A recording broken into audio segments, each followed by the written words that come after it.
Good morning, friends. We're exploring this idea of being seen by God, truly seen in our inmost parts, and that as we actually settle ourselves in being seen in these inmost parts by God, that we become secure people, and out of that security, then we can love. We can love well. We can be brave when we felt like we were insecure before. We can stop fishing for people's approval.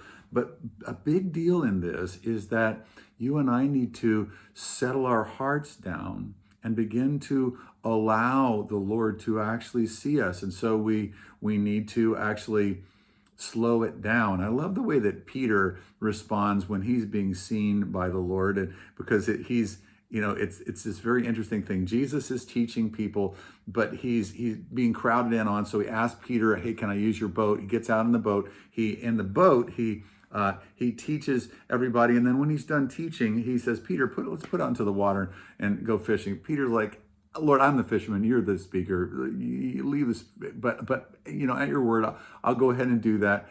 As you know the story, Peter goes out and he says, "Let down your nets out here," and Peter lets down the nets. It's a gigantic haul of fish. I mean, it's just like an earth-shaking haul, like the biggest ever.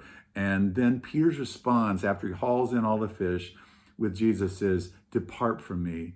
I'm a sinful man." He knows that Jesus has seen this part of him, and that seen the doubts, seen the attitude, seen the everything about him. And Jesus looks at Peter and says, "Peter, we're going to just be fishing for fish. We're going to go fish for men."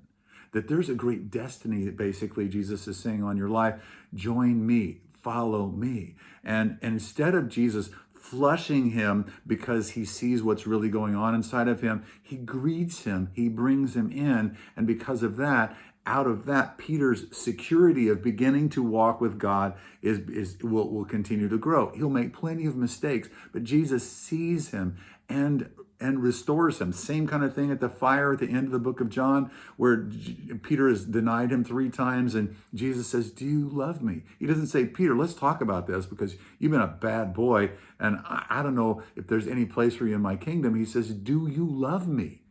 And Peter's being drawn out again because he's kind of turtled up in this whole thing. When we are seen by God, we become and become more comfortable in being seen by God.